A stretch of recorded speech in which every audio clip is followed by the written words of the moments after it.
into reason? Will you open your eyes? Boris of Ulm in Germany. Hi guys. Hi. Hi, how are you all doing? Good. Fine, thanks. How are you? Okay. Pretty good. It's a bit late here, but it doesn't matter. Okay. Sorry to keep you up. Yeah, well, it's a good reason to be up. By the way, greetings from the city with the tallest church in the world. Okay. Do you think it was possible for them to build that without like advanced help from? Never mind. I'm honestly not sure. I mean, when you look at that thing, it's pretty impressive. So I think they had some secret machines, but I haven't found them yet. I'll be looking, keeping the eyes open. Anyway, I'm an atheist. I don't go to that church except for looking how it looks, basically. But I was wondering, so the Christian Apologetics are mostly nowadays oriented into this whole morality business. You can't really be good unless you have a God to tell you what good is. But actually, never videos that I saw on YouTube and elsewhere, I never saw anyone basically say that in the end actually it boils down to instrumental learning. There is heaven, there is hell. They're either threatening you if you're bad or they're rewarding you if you're good. Yeah. And the fact that it's objective or not doesn't make any difference in the end. Right? Yeah. And that's the only difference between that and our secular morality, in principle, is that we don't have any prizes if you are good. I mean, except for you feeling good and being rewarded with life. Well, not just you feeling good.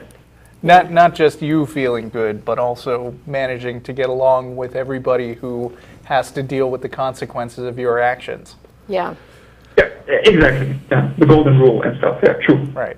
Well, and I would argue that these very rigid prescriptions about, well, if you do this, you're going to hell, and if you do this, you're going to heaven, and basically following, getting your morality out of a rule book like that, I think that actually inhibits the development of morality in people, because what we know about the development of morality, for example, in children as we grow up, is that it depends on experience and practice. And so you develop the ability to make moral judgments about something by actually doing it. You're put in a position like, okay, I can, take my friend's piece of candy and no one will know. And do I do that or do I not do that? Well, if you put that situation in front of a 2-year-old, you're going to get a very different outcome than if you put that situation in front of a 7-year-old. And the same thing as we progress, hopefully we learn that you don't take someone else's stuff. But it isn't because if you do that you're going to get punished. It's because, you feel empathy for this other person.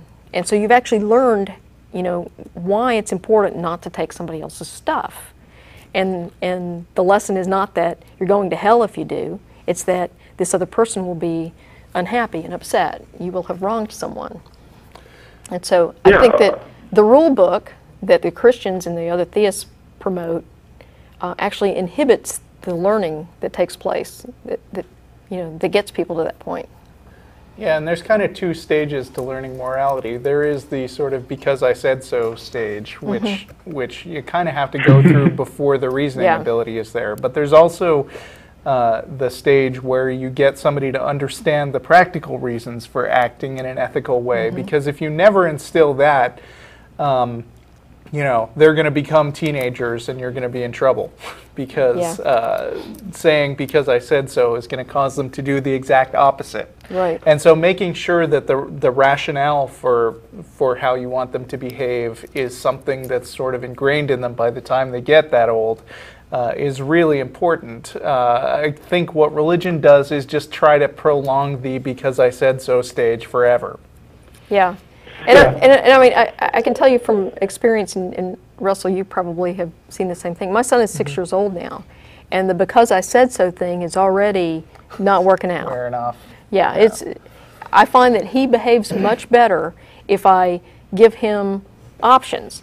Well, if you do this, then you'll have enough time to read a book before you go to bed. But if you continue to do this, which you can do, then there won't be enough time for you to read the book. So which would you prefer to do?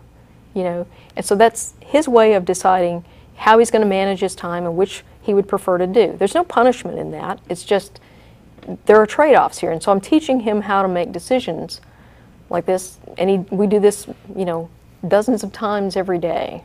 Right. It's useful to look for teachable moments in the entertainment. Yeah. Like for instance, my son and I recently heard a radio show. It was This American Life, actually, which he's a big fan of, and somebody got called out for lying about something really important. And there was this really uncomfortable interview where they were asking him, why did you lie about that? Why did you, put your reputation on the line? And that's the perfect kind of thing where you say, look, see, when I say don't lie, it's because you don't want to be this guy. Yeah. This is the most embarrassing thing I've ever heard. Yeah, true. Okay, and I would just, maybe you can help me with this. I'm trying to figure out a proper response for it. As philosophy lecturers at university, basically the problem that if God is almighty, then can he make a stone that he cannot lift? So the basically logical fallacy. The solution, quote unquote, of my professor, who is an atheist but still a philosophical solution, was the problem is in definition of the word almighty.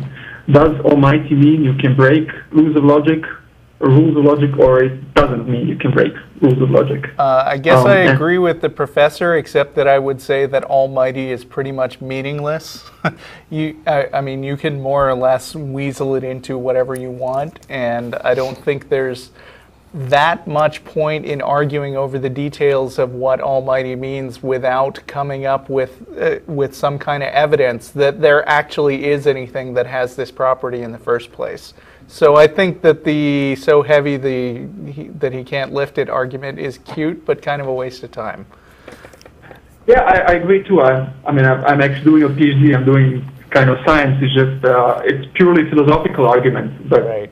If you would follow it, like against William Lane Craig, for instance, who likes to keep these things philosophical as well, only, so no evidence, no nothing, then, you would end up, at least I'm ending up, I don't know how to reconcile it with anybody's God in principle, which is also part of the problem, but then, it's hard telling the Christians, for instance, oh, your God is impossible, because, anything is possible in that case. Any lack of logic is still possible. Yeah. We're running out of time, and I'd like to take at least one or two more callers, so I'm going to let you go for now. Thanks for calling, and get some sleep. Right. Will do. Bye. Bye. Thanks. Bye.